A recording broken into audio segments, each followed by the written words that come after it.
Through Amphipolis and Apollonia they sped, to Thessalonica their journey led. As Paul was accustomed, he went through the Jews, 3 Sabbaths he preached, sharing good news. He opened the scriptures, explained the plan. This Christ had to suffer, it was God's command. Some were persuaded, both Jews and Greeks. Devout women joined with hearts that sick, but others were jealous, they formed a band. A mob arose at their command. Dragging Jason, they made their attack. These men cause trouble, they've turned the world back. They speak of a king, not Caesar, you see, and claim that his rule is meant to be.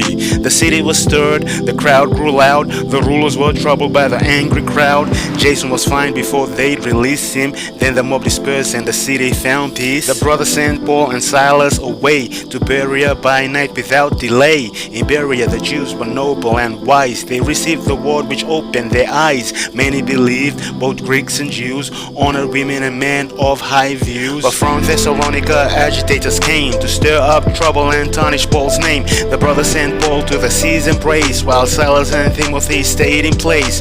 Paul was escorted to Athens land. The word would go forth as God had planned. Now while Paul waited in Athens alone, his spirit was stirred by what had been shown. He saw that the city was full of idolatry, and his heart was moved with anger and sympathy. He argued in synagogues as he always did, with Jews and devout Greeks. Some listened, some jeered. He spoke with Epicureans and Stoics too. Their minds were confused, but Paul knew what to do. So they took him to the Areopagus, saying, "What's this new teaching? Come speak to us. You bring a strange thing to our ears. We want to know what this all means here." For all Athenians and the strangers as well spent their time doing nothing but telling tales about the new things, like the latest trend. Talking about such things was how their days were spent. So Paul stood in the midst of the great square and spoke to the men who were gathered there. "I see you are very religious indeed, for as I walked through your city I took heed. I found an altar with this inscription: to the unknown God, an odd description. What you worship as unknown and now proclaim,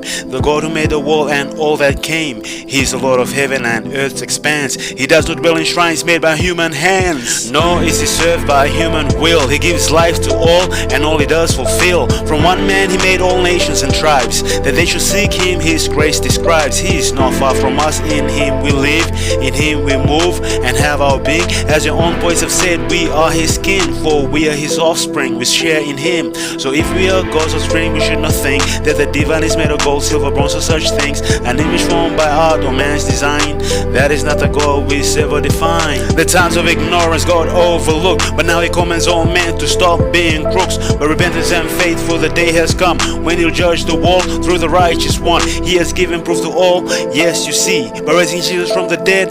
This is the key. But when they heard of the resurrection being mentioned, some mocked while others felt a revelation. So Paul departed and some men believed, Dionysius and a woman named Damaris, and with them others who took hold of the truth, the word of salvation, a great living proof.